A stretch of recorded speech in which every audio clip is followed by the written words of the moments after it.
कदाचित्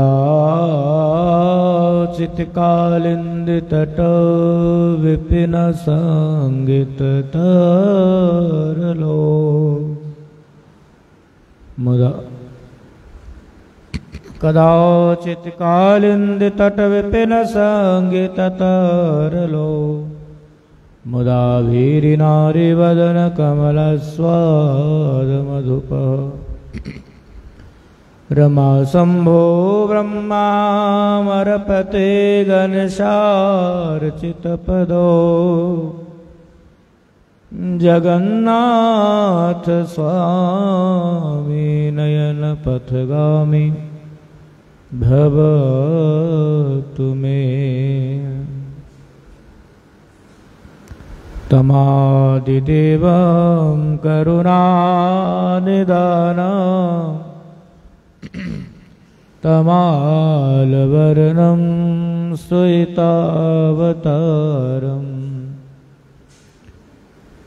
अनेकजन्मार्जितपा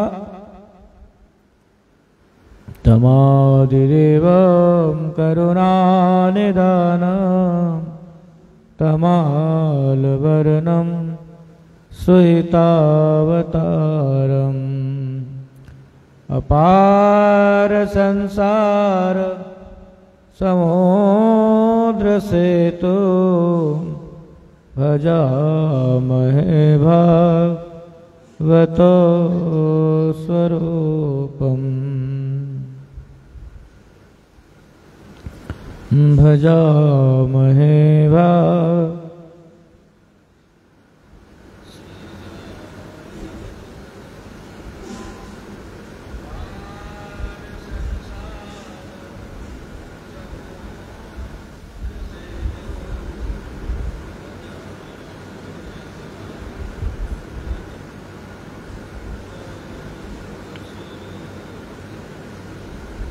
त्यक्त्वा बान्धवाः सर्वे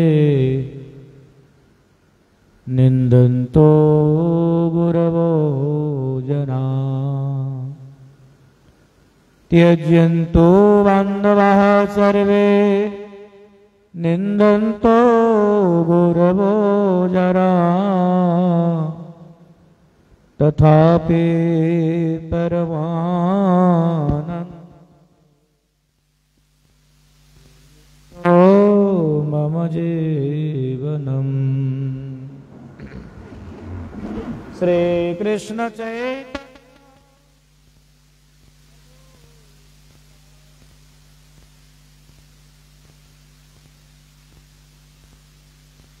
गदाधर शिवासदि श्री गौर भक्तवृंद। हरे कृष्ण कृष्ण कृष्ण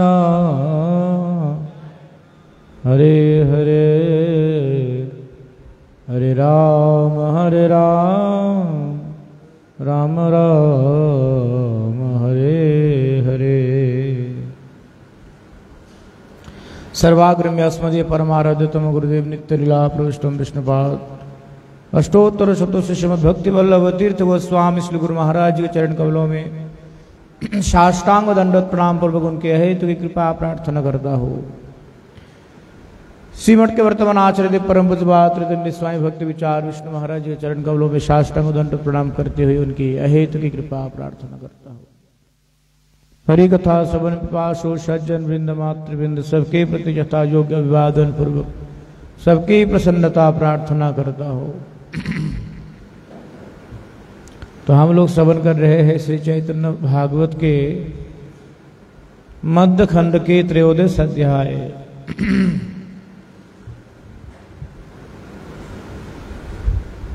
कल हमने श्रवण किया था किस प्रकार से महाप्रभु जी के प्रति जगाई माधाई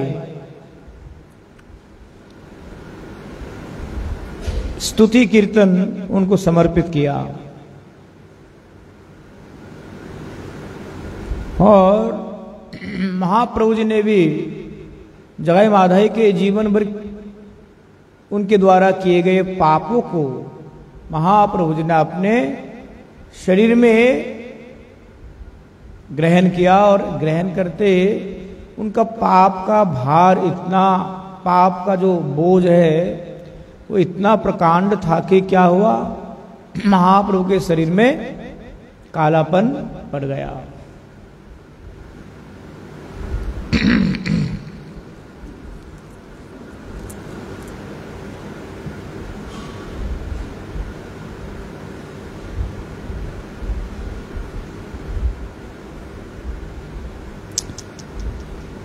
সবাই পরমানন্দ দেখিয়া প্রকাশ, কাহারো না ঘোচে ব্রহ্মাবেশের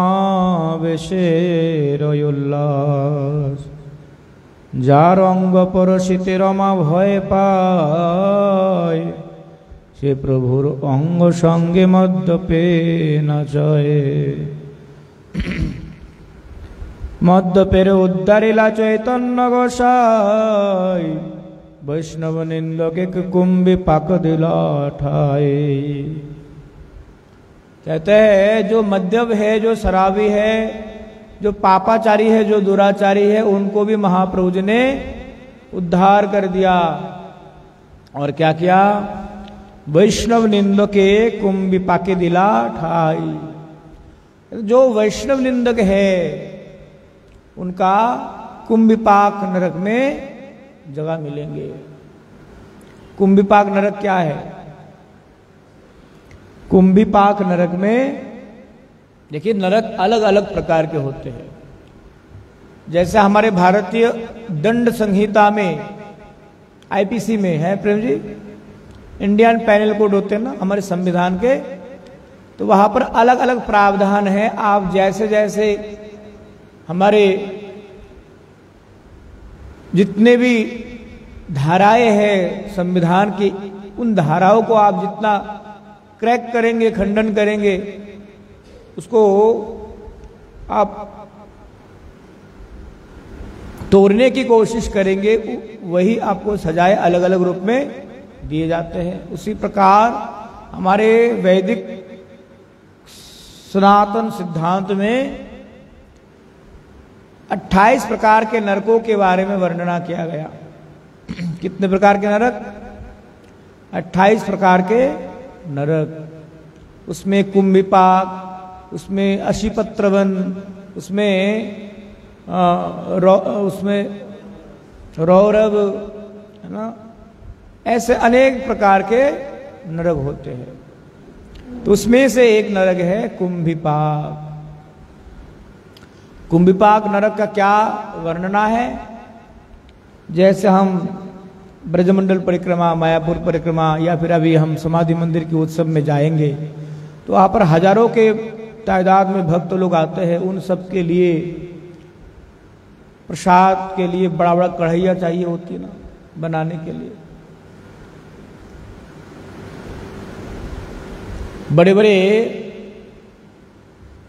आप उसको क्या बोलते हैं, जैसे डेगची होते ना, डेगची, डेगची बोलते ना गांव में डेगची बोलते हैं। अभी भी जो देहाती एरिया है वहां डेगची बोलते हैं। बड़े बड़े डेगची होते हैं, जैसे उत्तर भारत में बिरयानी के डेगची होते हैं ना, बड़े बड़े, इससे भी बड़े बड़े होते हैं। कुंभी उसे कहते हैं। कुंभी मतलब,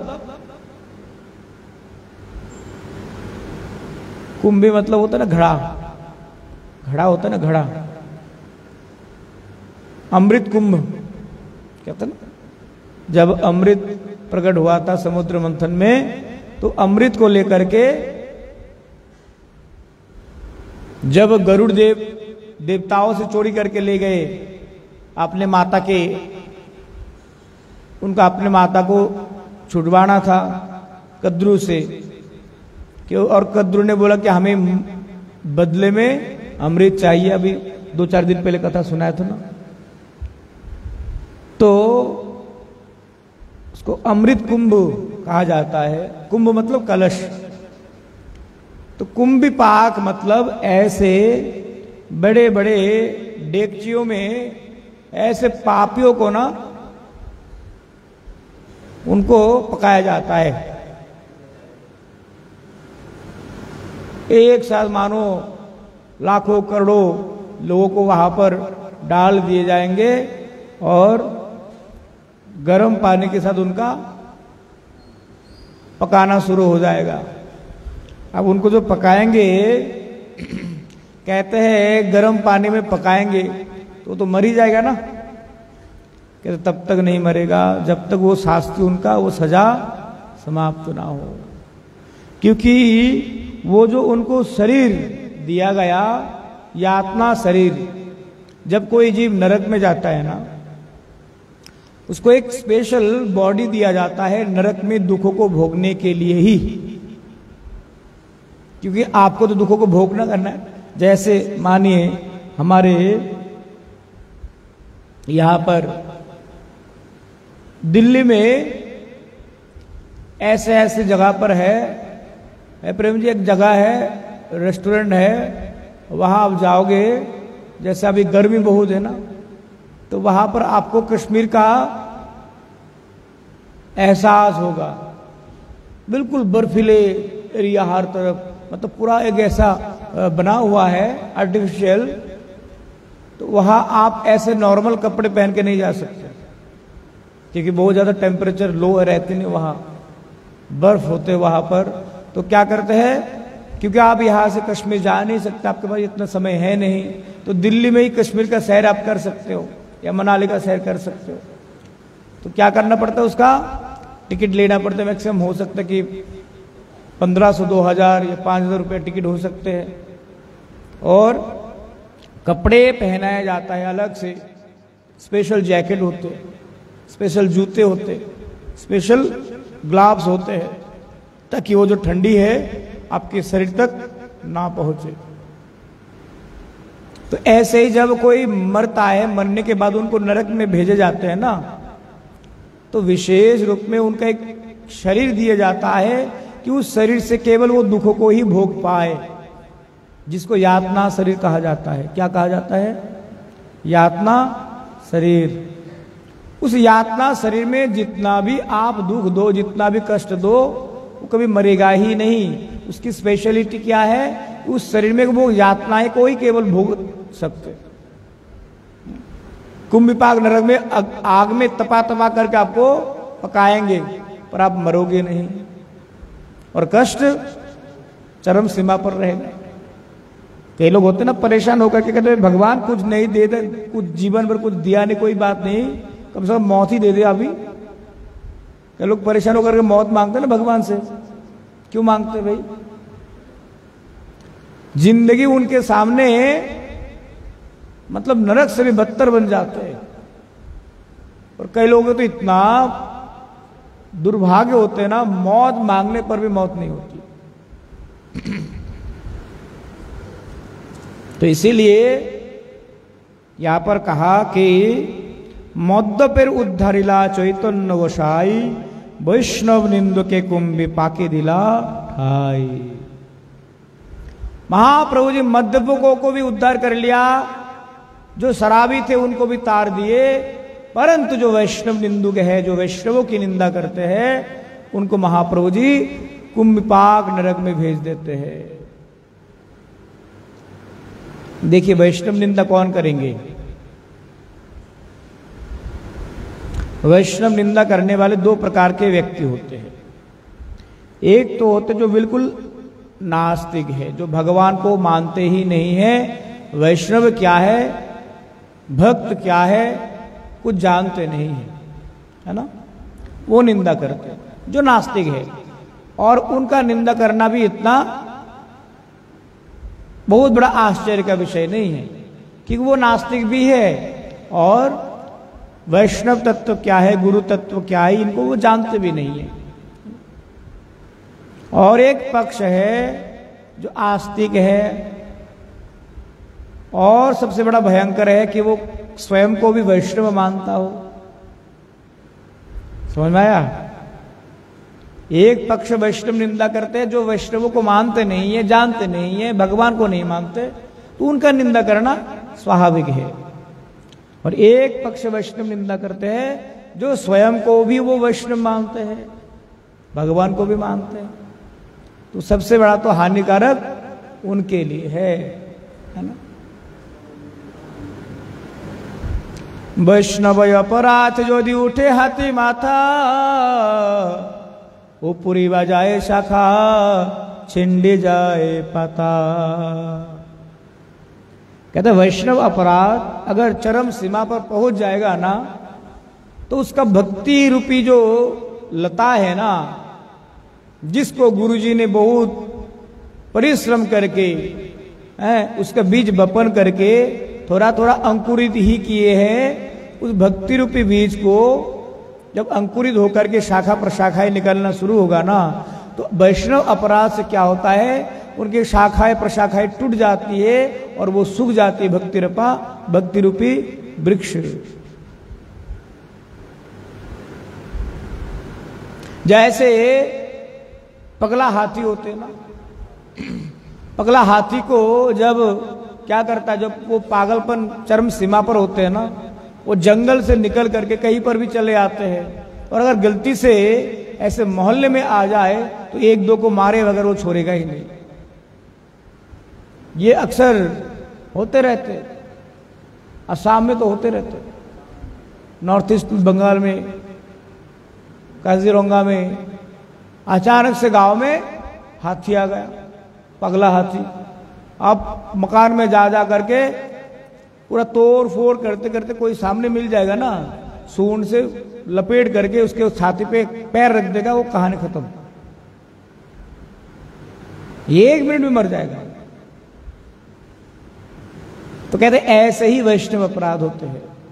वैष्णव अपराध जब प्रबल सीमा पर हो तो पूरा ऐसे तहस नहस हो जाएगा जिंदगी के साथ, पता ही नहीं चलेगा क्या से क्या हो गया, तो क्या से क्या हो गया देखते देखते आप समझ ही नहीं सकते कि एक निमेष में क्या से क्या हो जाएगा, आपके सोच के बाहर है।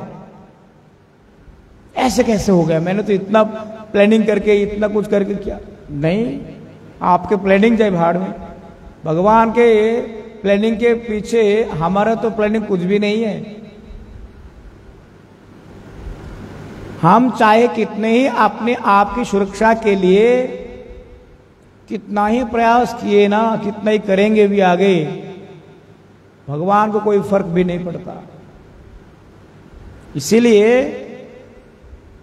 वैष्णव निंदा से हमें बहुत ज्यादा बचना चाहिए, वैष्णव अपराध से बचना चाहिए।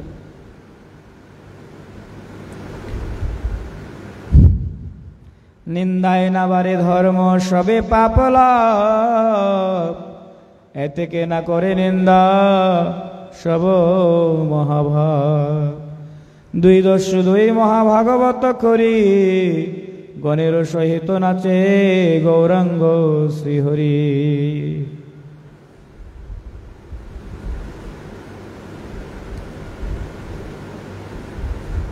भगवत भक्तगण जगते काहारो निंदा करें ना, निंदाकारी पापी अथवा अधार्मिक नामे प्रसिद्ध। अविद्यमान दोषारोपेर नाम निंदा। निंदा किसे कहते हैं, तो प्रभुपाद जी यहां पर लिखते हैं अविद्यमान दोषारोप। अविद्यमान दोषारोप किसे कहेंगे हम, कहते जो गलती आपने नहीं किए उनके बारे में बना बना करके बातें करना, इसी को क्या कहा गया, निंदा कहा गया। अगर मेरा कोई वास्तविक में दुर्गुण है, मुझ में कोई वास्तविक में ही कमी है, और मेरे सुधार के लिए वैष्णव मेरे संशोधन के लिए कोई चर्चा करते कि इसके अंदर ये डिसक्वालिटीज है, दुर्गुण है, इसको थोड़ा सा सुधारना चाहिए, या मेरे सामने कहते प्रभु जी आपका अंदर ये थोड़ा सा डिसक्वालिटी, आप थोड़ा सा इसको देख लेना, थोड़ा सा हो सकता तो सुधार लो, आपका कल्याण होगा, तो ये निंदा नहीं है। इसको हमारे आत्म कल्याण के लिए ही उनका उपदेश समझ करके हमें ग्रहण करना चाहिए। परंतु यहां पर कहते अविद्यमान दोषारोप। अविद्यमान मतलब जो विद्यमान नहीं है। कैसे कहते, ऐसे दोषारोप जो आपने कभी किया ही नहीं, ऐसे बना बना करके मसालेदार शब्दों से बाजार में उसको प्रसारित करना, प्रचारित करना। और तो और हमारे भारत में एक बहुत बहुल प्रचलित शब्द है कि दीवारों के भी कान होते हैं, और ये सही में दीवारों के भी कान होते हैं। तो इसीलिए आप किनके बारे में क्या कह रहे हो, क्यों कह रहे हो, ये जिनके लिए कहा जा रहा है ना, उन तक कभी ना कभी आखिर पहुंच ही जाती है। संसार में बहुतों ने कितना ये प्रयास किए होंगे कि नहीं, खास करके हमारे माताएं होती है ना, उनको एक विशेष वरदान प्राप्त हुआ है। हाँ, सही में ये वरदान प्राप्त हुआ है कि कोई भी ऐसा तथ्य आप अपने जहन में रख ही नहीं पाओगी जब तक ना कि उसको किसी और के सामने नहीं, बिल्कुल नहीं बोलना किसी को भी। और उसने ऑलरेडी किसी और को बोल करके फिर बोले किसी को नहीं बोलना है? फिर जिसने सुनी है ना, वो भी किसी और के सामने बोलेगी नहीं मैंने तो बोल दिया, आप किसी को मत बोलना। फिर वो किसी और को बोलेंगे मैंने तो बोल दिया, आप किसी को मत बोलना। अरे भाई तुम सब तो बोल ही रहे हो, और क्या गए। ये माताओं को एक स्पेशल वरदान प्राप्त है हमारे, है ना।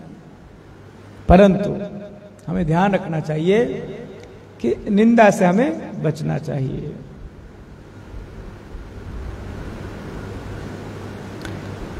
इसीलिए 10 प्रकार के नाम अपराध, प्रेम जी बड़ा परिश्रम कर करके, जैसे आप नीचे भी है ना लिखे, उसमें सारे अपराधों के बारे में भी है। पर लोग क्या है, आते जाते रहते पर देखते नहीं है, ध्यान नहीं देते। नीचे लगे हुए ना प्रेम जी, 10 अपराध, सेवा अपराध। हाँ, ये ऐसे थोड़े ना लिखे हुए रखे हुए है, ये बहुत महत्वपूर्ण विषय है जो कोई हमें आते जाते इनका ध्यान दे करके इनको 1-2 बार अगर पढ़ भी लेना, घर में पढ़ने की आवश्यकता नहीं है। जहां पर रखे हुए हैं ना, वहां पर एक दिन हर रोज जाकर के आंख मार लो, आप पूरा देख लो और एक बार स्मरण कर लो, तो 10 दिन बाद 22 दिन बाद तो याद हो ही जाएंगे। तो जो नामापराध है 10 प्रकार के, उस नामापराधों में पहला अपराध क्या है? साधु निंदा। तो साधु शब्द को हटा दीजिए, केवल निंदा को रखिए, है प्रेम जी। साधुओं की क्या निंदा करेंगे, साधु को हम जान ही नहीं पाए। पहले तो हम व्यक्तियों की निंदा करते है ना, निंदा किसी की भी नहीं करनी है ना। तो जब पहला नाम अपराध से ही हम मुक्त होकर के नाम ग्रहण करने की चेष्टा नहीं करेंगे, तो जन्म जन्म मुनि यतन कराही, अंत राम कहियावत नाही। कहते जन्म जन्म से मुनि ऋषि तपस्या करते रहते, साधन करते रहते हैं, कभी भी ऐसे कई बार हो जाता है कि अंतिम समय मरने से पहले भगवान को याद कर ही नहीं पाए। तो हम भले ही करोड़ों माला लाखों माला जन्म जीवन भर जपते रहे, अगर नाम अपराध से विमुक्त होकर के विशुद्ध नाम करने की चेष्टा नहीं करेंगे, तब तक नामाक्षर बाहिर होए नाम को भुनोए। देखिए, नामाक्षर में और नाम में बहुत बड़ा अंतर है। ये जो हम हरे कृष्ण बोल रहे हैं, ये नामाक्षर है। नाम कब होगा? कहते जब नाम प्रभु के प्रति हमारी विश्वास, श्रद्धा, शरणागति होगी। बोले विश्वास, श्रद्धा और शरणागति किस प्रकार से है? शरणागति कितने प्रकार के हैं? 6 प्रकार के। शरंग शरणागति है बेजहार, तहार प्रार्थना सुने श्रीनंद कुमार। 6 प्रकार के शरणागति है, और उन 6 प्रकार के शरणागति में एक शरणागति का लक्षण क्या है रक्षिष्वति विश्वासो गोत्रिप्ते वर्णम तथा, कि हर परिस्थिति में हमारे वो रक्षा करने वाले हैं, वे ही हमारे पालन करता है। ये विश्वास जब तक नहीं होगा नाम प्रभु के प्रति, तब तक नाम प्रभु की कृपा नहीं होगी। अच्छा चलिए, अभी हम मायापुर जाएंगे, मायापुर में गंगा जी हमें पार करना होगा ना, तो नाम प्रभु में अगर इतना विश्वास हो, एक भजन है ना बहुत सुंदर, हरे नामे रे नौका खाने श्री गुरु कंडरी, कहते हरिनाम के नाव है, हरिनाम की नौका है, इस नौका को चलाने वाले कौन है? श्री गुरुदेव। तो नाम रूपी नौका में जब सवार हो जाएंगे तो हम भवसागर ऐसे ही पार हो जाएंगे। अब मायापुर में गंगा पार करना है हमें, तो नाम प्रभु के प्रति अगर निष्ठा हो, रुचि हो, अगर श्रद्धा हो, विश्वास हो, तो महामंत्र करेंगे हरे कृष्ण कृष्ण कृष्ण हरे हरे, हरे राम राम राम हरे हरे। और गंगा के बीचों बीच में हम पैदल चल सकते आजाद जी? अगर चलेंगे भी 2 कदम चलने के बाद हम डूब जाएंगे, अगर तैरना नहीं आए तो फिर कहानी खत्म। परंतु कहते जिनके नाम के प्रति विश्वास है ना, अगर सही में नाम प्रभु के चरणों में विश्वास हो, तो नाम प्रभु की कृपा से आप बीच गंगा से भी पैदल यात्रा कर सकते हो। शर्त क्या है? नाम प्रभु में वो निष्ठा, वो विश्वास आवश्यकता है। समझ में आया?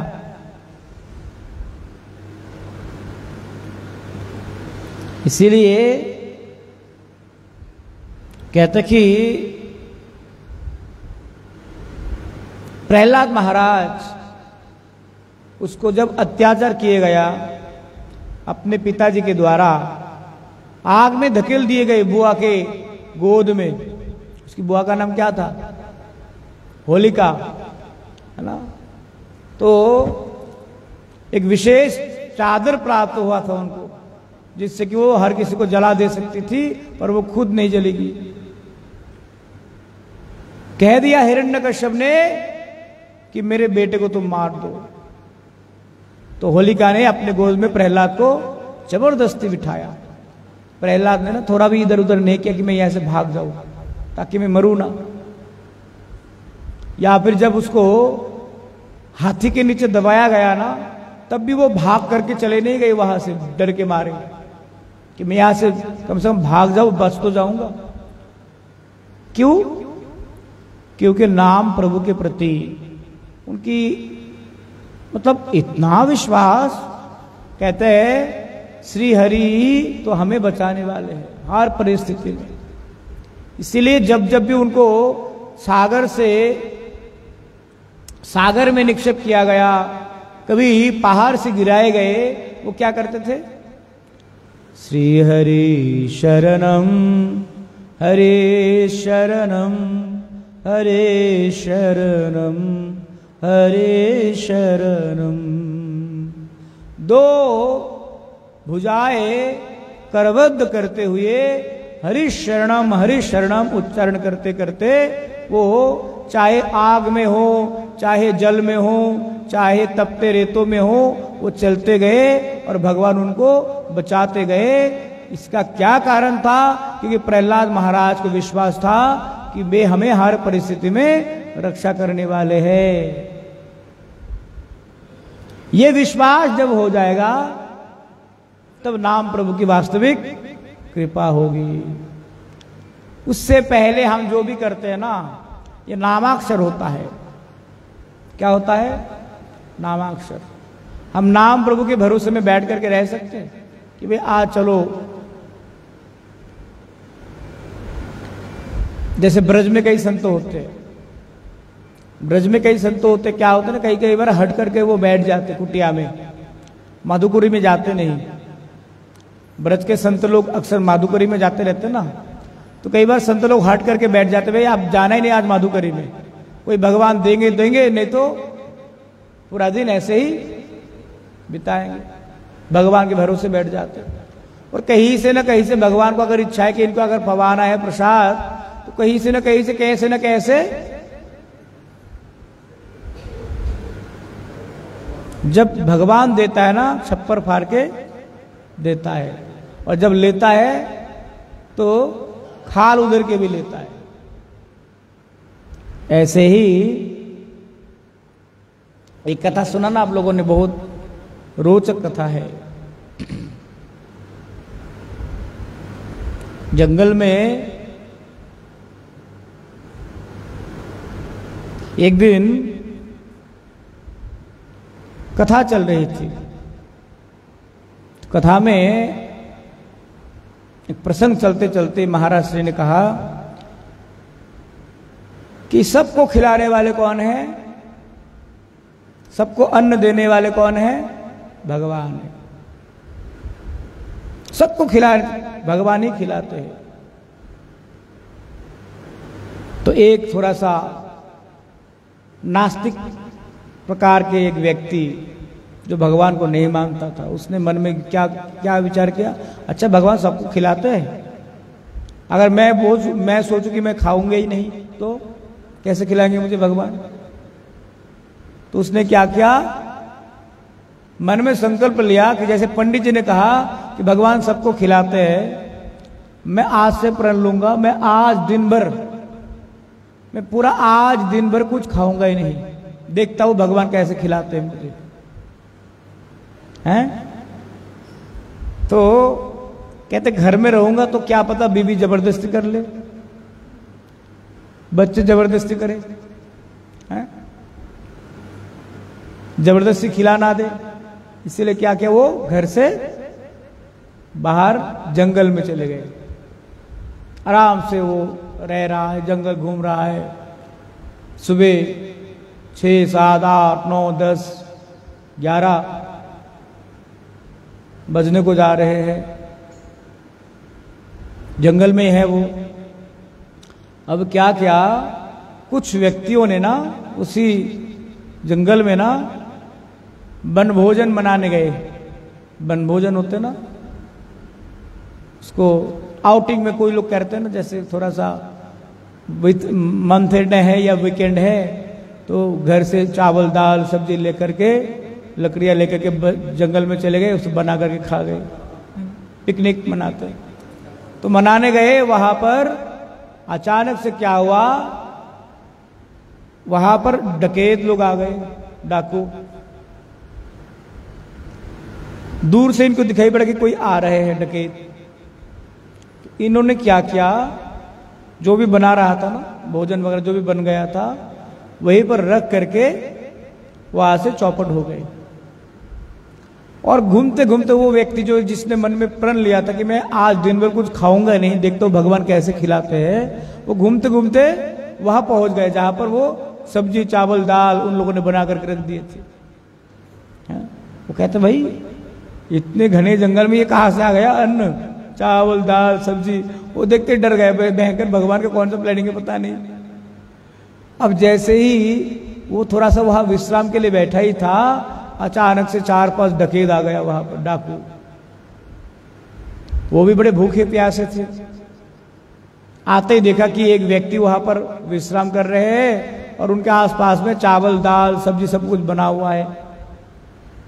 पहले तो ये लोग बहुत खुश हो गए, अरे भाई इस घने जंगल में कुछ खाने को तो मिल जाएगा अभी, बहुत बढ़िया। देखता अरे अरे अरे अरे अरे एक और व्यक्ति है यहाँ पर, अब इनके बनाया हुआ भोजन हम करेंगे। पहली बात तो इतने घने जंगल में अकेला ये क्यों बनाने आएगा, और इसके साथ 2-4 और होता तो हम मान लेते, अकेले में इतने सारे रसोई कैसे कर लिया इसने, या हमें मरने का फंदा इसने बनाया होगा।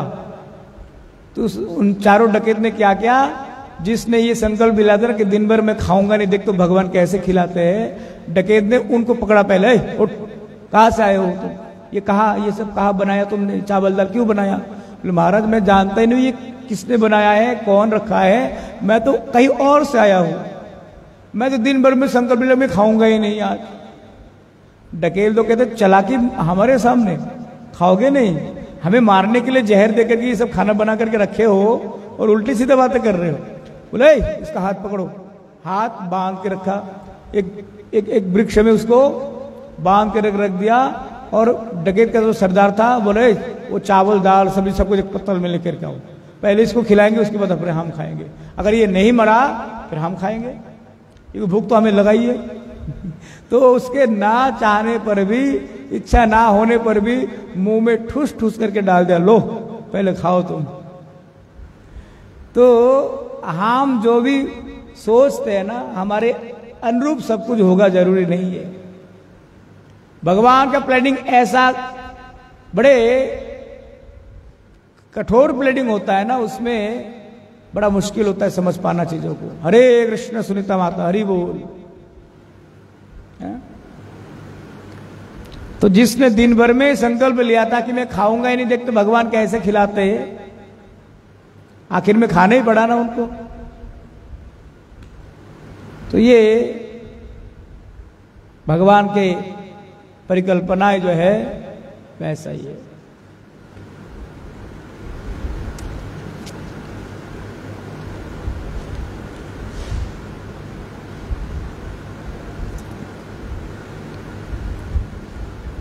नित्य बेशे बसिला ठाकुर विश्वम्बर, बसिला चौदिके बेरे वैष्णव मंडल, सर्वांगे धूला झारे अंजुली प्रमाण, तथापि सबार अंग निर्मल ज्ञान।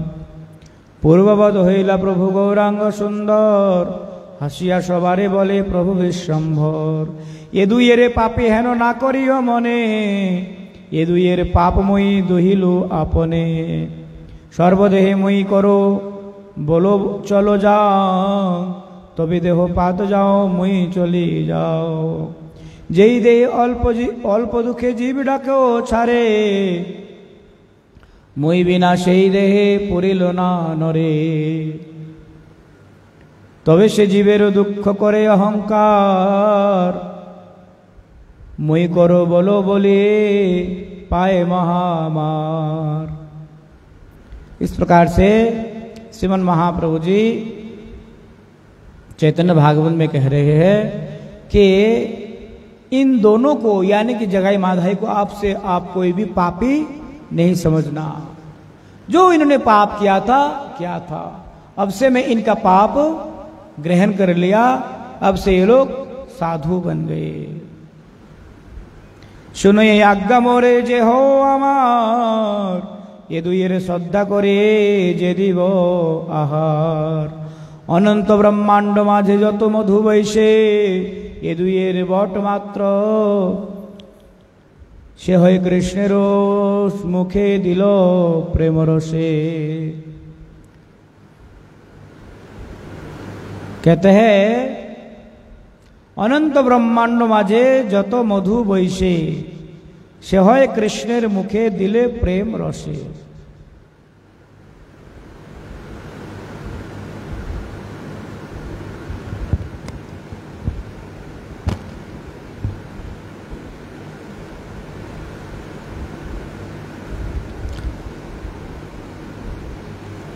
ए दुइयेर बट मात्र दिवे सेई जेई जन, तार श्री कृष्णेर मुखे मधु समर्पण।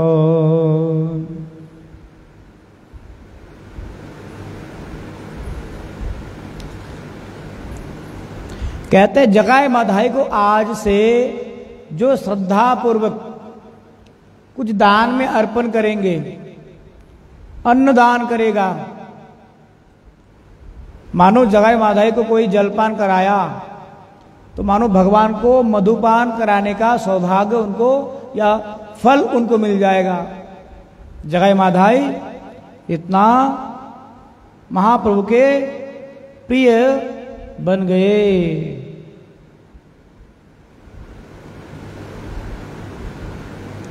तो इस प्रकार से यहां पर कह रहे कि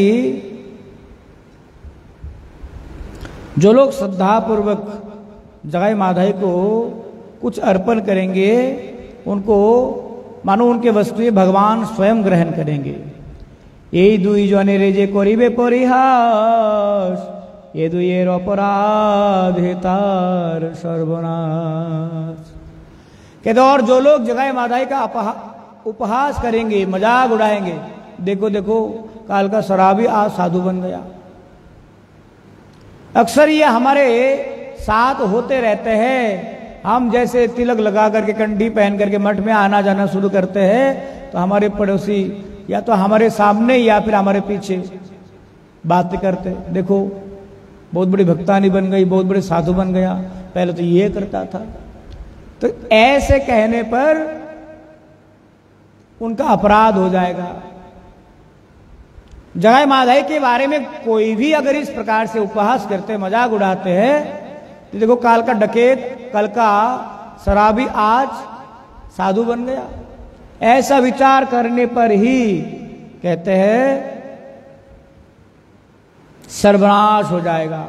ऐसा हमें कभी भी विचार नहीं करना चाहिए। अपि चेतसु दुराचारो भजते माम अनन्य भाग, साधु रेव समंतव्य सम्यक वेवसित ही सह। अपि चेतसु दुराचारो, चाहे कितना दुराचारी व्यक्ति क्यों ना हो, अगर भगवान के चरणों में एक बार अनन्य भक्ति उन्होंने धारण किया ना, तो निश्चित तौर पर क्या होगा, साधु रेव समंतव्य। मेरा अभिमत है, साक्षात भगवान कृष्ण भगवद गीता में कह रहे हैं, मेरा मानना यह है कि चाहे कितना ही दुराचारी व्यक्ति क्यों ना हो, एक बार भगवान के चरणों में अनन्य भक्ति उन्होंने धारण किया ना, तो साधु रेव समंतव्य, मेरा अभिमत है कि वो साधु बन जाते हैं। सम्यक वेवसित ही सह।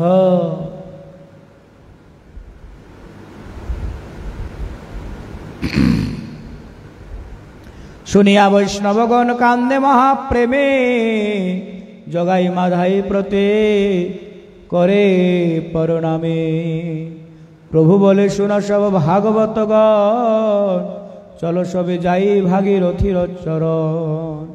सर्वगण सहित ठाकुर विश्वम्भर, परिला जाह्नवी जले वनमालाधर।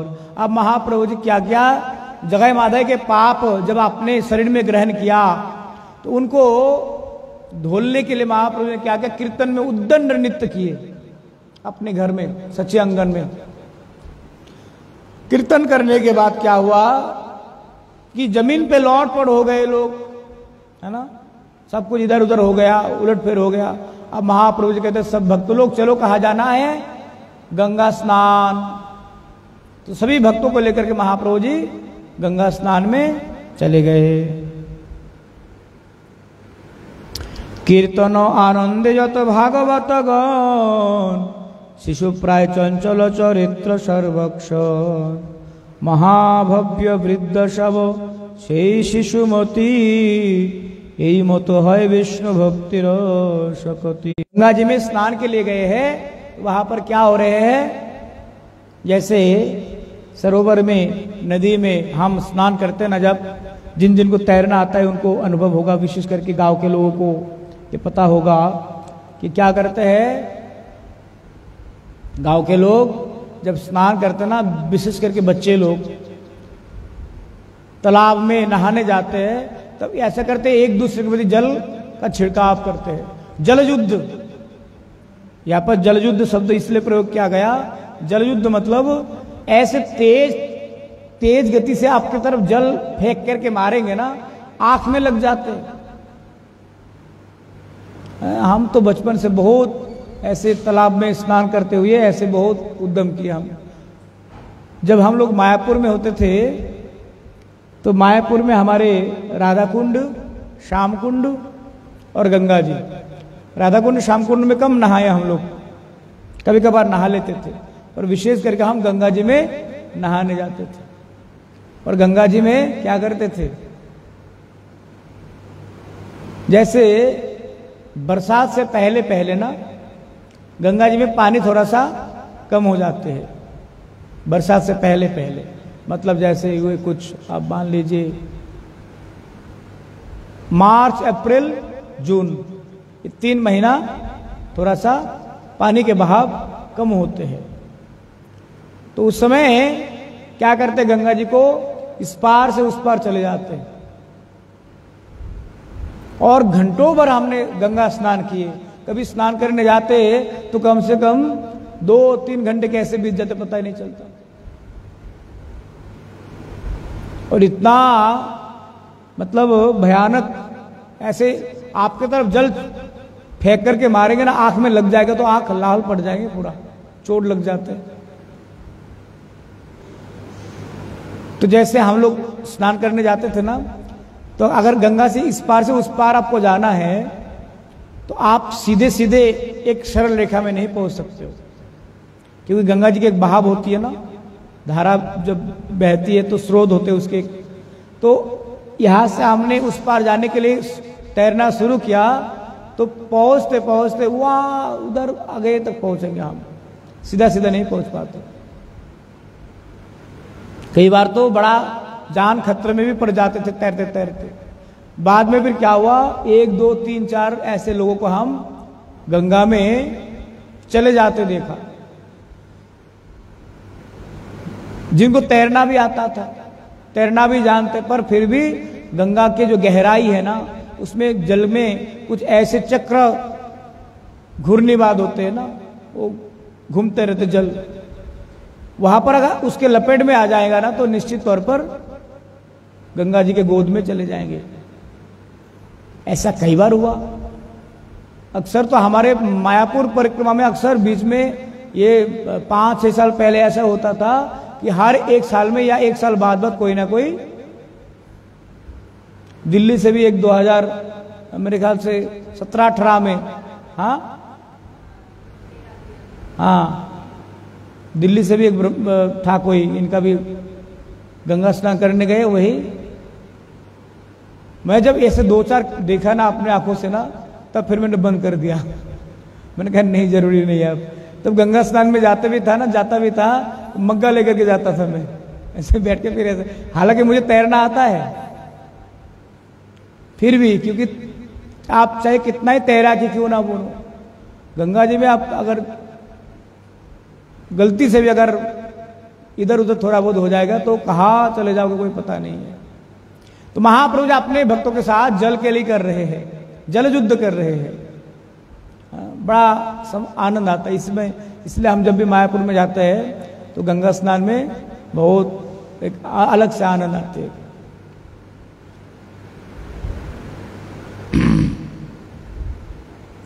श्री गौरव सदाशिव मुरारी श्रीमान पुरुषोत्तम मुकुंद संजय बुद्धिमंत खान।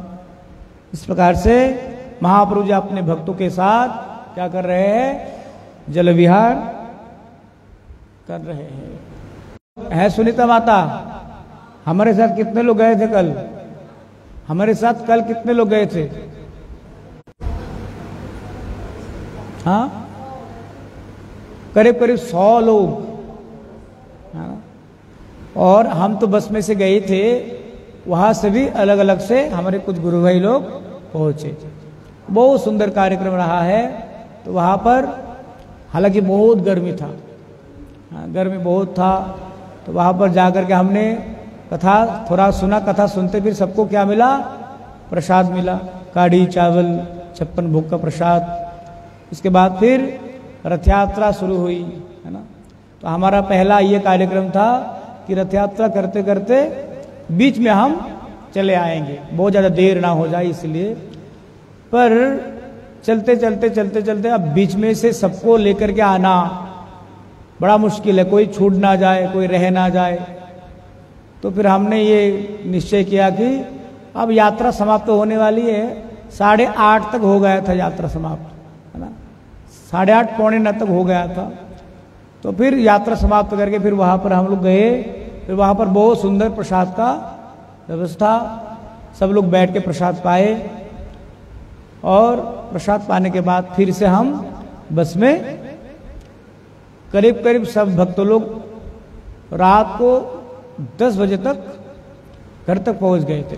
हम इससे पहले भी आ सकते थे, अगर कोशिश करते तो पहले भी आ सकते थे, मगर क्या होता कि अगर कोई एक दो छूट जाते ना बड़ा मुश्किल हो जाता, और बीच रास्ते से हर किसी को ढूंढ करके निकालना फिर बस में ले आना बड़ा मुश्किल होता है, क्योंकि हर कोई एक साथ थोड़ी ना रहेंगे, अलग अलग से रहते हैं लोग, अलग अलग से घूमते हैं। तो जो भी हो, प्रोग्राम बहुत सुंदर रहा है जगन्नाथ जी की बहुत अहेतु की कृपा से।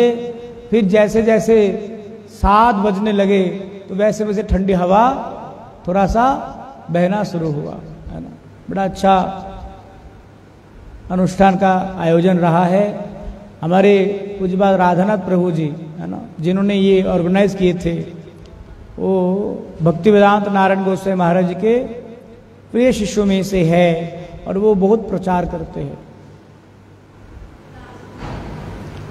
और उनके जो प्रचार क्षेत्र है ना, नोएडा, गुड़गांव, बड़े बड़े जो आईटी सेक्टर है, जो एजुकेटेड पर्सनालिटी है, उनके वहाँ तक उनका प्रचार अच्छा प्रचार रहता है। और विशेष करके हमारे गुरु जी के प्रति उनकी बहुत श्रद्धा है, पूज्यपाद राधानाथ प्रभु जी की। तो इसी प्रकार से पिछले साल से उन्होंने, क्योंकि उनका ये रथ यात्रा 3रा वर्ष है, तो पहले वर्ष में तो हम जा नहीं पाए, पिछले बार भी गए थे और इस बार भी गए, तो 2 साल आने वाले वर्ष में भी प्रयास करेंगे। तो वहां पर, है ना, चर्चा कल हमने किया था। क्या चर्चा किया था?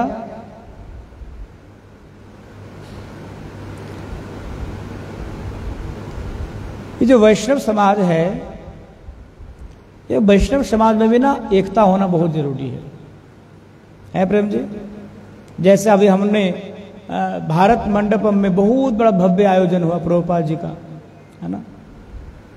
गौरी मिशन, हमारे गौरीय संघ, श्री चैतन्य गौरीय मठ, रमन बिहारी गौरीय मठ, सबने मिलकर के इतना बड़ा आयोजन हुआ। आप देखिए, जब भोजन करने गए थे हम भारत मंडपम में, वो जो हॉल है ना, प्रसाद हॉल है प्रेम जी, उस प्रसाद हॉल का जो रेंट है ना, वो इतना ज्यादा है कि उससे ही एक बहुत बड़ा कार्यक्रम हो जाए।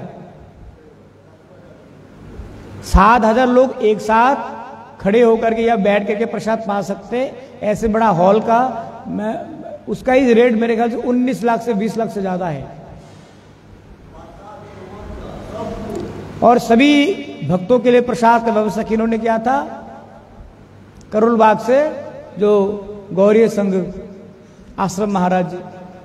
7,000 लोगों के प्रसाद प्रभु जी, कोई मामूली बात नहीं है? पर उन्होंने सहर्ष ये प्रसन्नता की प्रभुपाद जी की सेवा है, क्योंकि प्रभुपाद जी क्या है, हम सबके। तो ऐसे ही हमारा श्री चैतन्य गौरीय मठ प्रारंभ से लेकर के प्रभुपाद जी के अंतिम दिन तक अनुष्ठान का हम साथ में रहे, आयोजन में उनके साथ रहे। गौरी मिशन तो बरसों से लगे रहे, तो सभी के प्रयास से इतना बड़ा कार्यक्रम संपन्न हुआ। तो ऐसे ही हमें वैष्णव समाज में ना एकता होना आवश्यकता है। तो एक हमारे राजनीतिक व्यक्तित्व है अमेरिका के हेनरी, कल वह चर्चा कर रहे थे हम लोग, उन्होंने कहा था कि united we stand, divided we fall.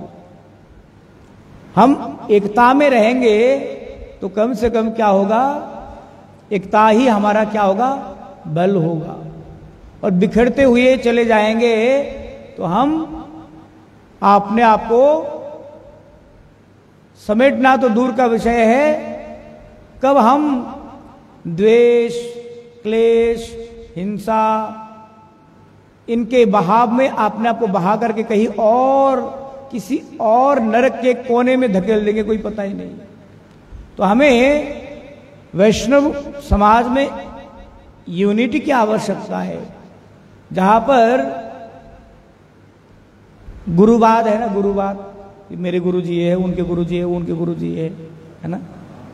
पर अल्टीमेट जब हम, वैसे तो इतना सौभाग्य नहीं है, पर किसी को अगर सौभाग्य हो जाए है प्रेम जी, मरने के बाद, इस शरीर के बाद जब वो गोलोक वृंदावन में जाएंगे तो देखेंगे अरे ये तो भक्ति रक्षक सिद्धदेव गोसाई महाराज जी सेवा कर रहे हैं, वो देख रहे हो इधर माधव गोसाई महाराज भी सेवा कर रहे हैं, वो उधर पूरी गोसाई महाराज भी सेवा कर रहे हैं और उनके अनुगत्य में उनके जितने भी शिष्य प्रशिष्य वो भी सेवा कर रहे हैं।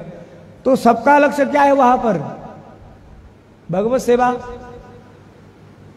तो हम चाहे नारायण गोसाई महाराज जी के मठ से हो, चाहे भक्ति हमारे माधव गोसाई महाराज जी के मठ से हो, चाहे भक्ति प्रज्ञान केशव गोसाई महाराज जी के मठ से हो, जाना तो हमें राधा कुंड के तट पे ही है और भगवान के नित्य सेवा में ही अपने आप को नियोजित करना है। तो हम कहीं पर भी रह करके जा सकते हैं। तो ऐसे उदार चित्त में हमें भक्ति राज में बढ़ना चाहिए आगे। बहुत अच्छा, बहुत सुंदर आयोजन रहा है कल का। तो हमारे श्री चैतन्य गौरी मठ की तरफ से बहुत से भक्त लोग हम गए, विशेष करके हमारे स्वरूप दामोदर प्रभु जी, हितेश प्रभु जी, दिनेश प्रभु जी, प्रवेश प्रभु जी, है ना, मनन जी थे, गौरांग थे। क्योंकि जब ये प्रोग्राम बना था तो विशेष करके हमारे पूज्यपाद नारसिंह सिंह महाराज जी का आग्रह था, उनका आदेश था कि बहुत सुंदर तरीके से आप लोग जाना हमारे मठ की तरफ से, क्योंकि राधानाथ प्रभु जी हमारे मठ के प्रति अच्छे विचार रखते हैं, उनकी श्रद्धा है और वे हमारे गुरु जी के प्रति भी बहुत श्रद्धा रखते हैं। विशेष करके गुरु जी का एक अनुष्ठान भी होने वाला था, शतवार्षिकी का अनुष्ठान होने वाला था। किसी विशेष कारण में वो संभव नहीं हुआ, वो आगे आने वाले समय में उसको करेंगे, नोएडा या फिर पड़पड़गंज के साइड में होने वाले होंगे आगे। तो ऐसे हमें वैष्णव समाज में एक साथ रह करके हमें भक्ति राज में सबको आगे बढ़ना चाहिए। तो इस प्रकार से। और देखिए फिर अचानक से प्रभु जी का फोन आया था कि प्रभु जी आप प्रभुपाद जी का कोई आलेख लेकर के आइए। तो हमारे मठ में प्रभुपाद जी का आलेख है ना, बड़ा वाला आलेख है, फिर लेके गया था। फिर तो ऐसे, क्योंकि हमारा सबका आदि पिता कौन है? प्रभुपाद जी है ना। मदर ऑर्गेनाइजेशन कौन है? श्री चैतन्य मठ। और चैतन्य मठ के निर्माता कौन है? प्रभुपाद जी, है ना। तो ऐसे हजारों गौरीय मठों के जो मातृ संगठन है वो कौन है? श्री चैतन्य मठ। जैसे श्री चैतन्य मठ से श्री चैतन्य गौरीय मठ जन्म लिया, श्री चैतन्य मठ से श्री चैतन्य सारस्वत मठ जन्म लिया, श्री चैतन्य मठ से देवानंद गौरी मठ वेदांत समिति जन्म लिया, है ना। तो ऐसे अनेकों हजारों गौरी मठ के मातृ संगठन कौन है? श्री चैतन्य मठ है। और उस श्री चैतन्य मठ के मूल निर्माता, मूल प्राण पुरुष कौन है? जगत गुरु श्रील प्रभुपाद जी। तो हम सबके आदर्श प्रभुपाद जी होना चाहिए। प्रभुपाद जी के आदर्श पर जब हम चल करके प्रचार में आगे बढ़ेंगे तो निश्चित तौर पर हमें सफलता प्राप्त होगी। इस प्रकार से हम लोग आगे की कथा कल श्रवण करेंगे। वांछा कल्पतरुभ्यश्च कृपा सिंधुभ्यैव च पतितानां पावनेभ्यो वैष्णवेभ्यो नमो नमः।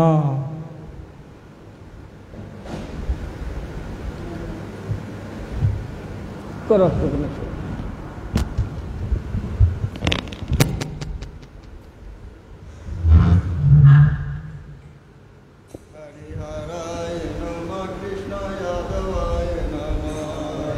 हराय नमः कृष्ण यादवाय नमः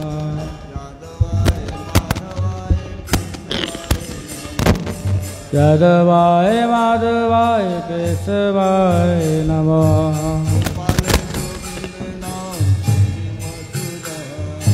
गोपाल गोविंद राम श्री मधुसूदन। माइक तो खोल लो। गिरिधारी गोपीनाथ मदन मोहन।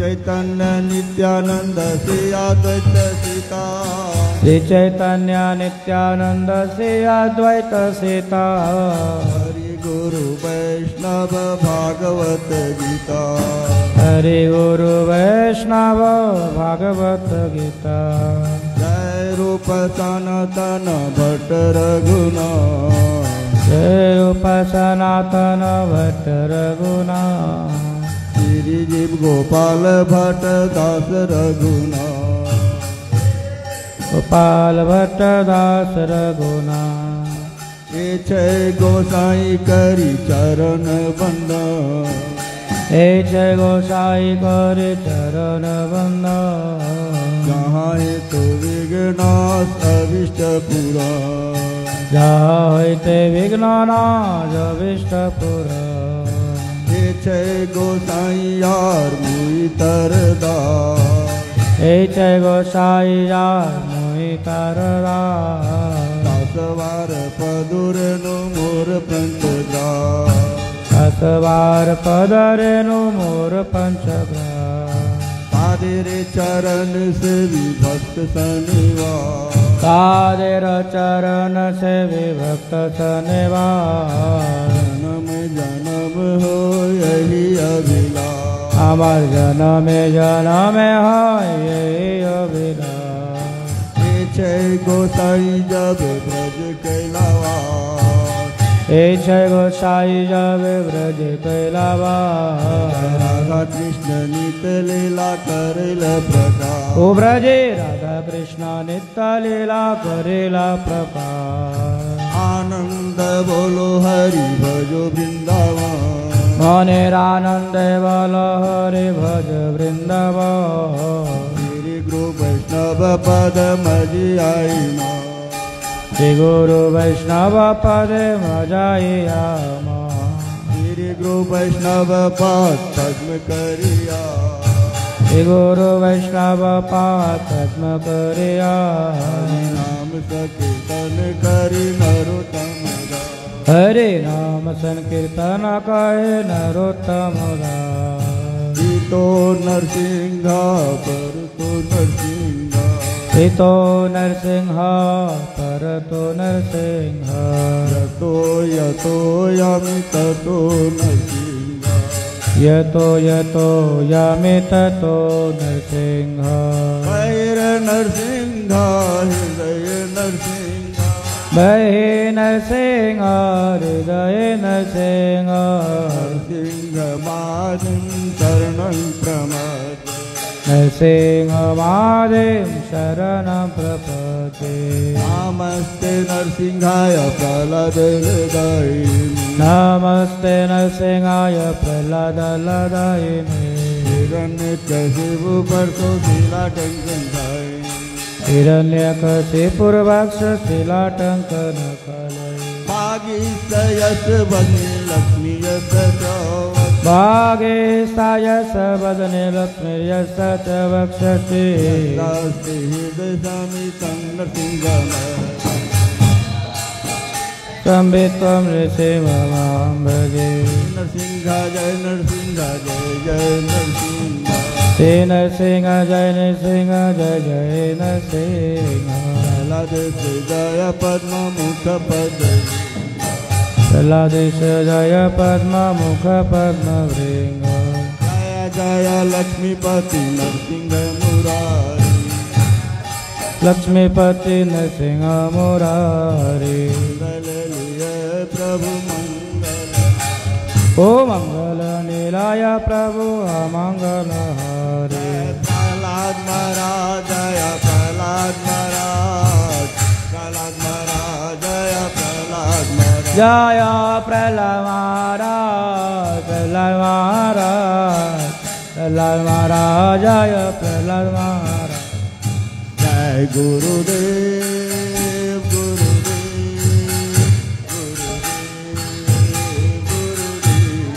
जय गुरुदेव गुरुदेव गुरुदेव गुरुदेव हरे कृष्ण कृष्ण कृष्ण कृष्ण हरे हरे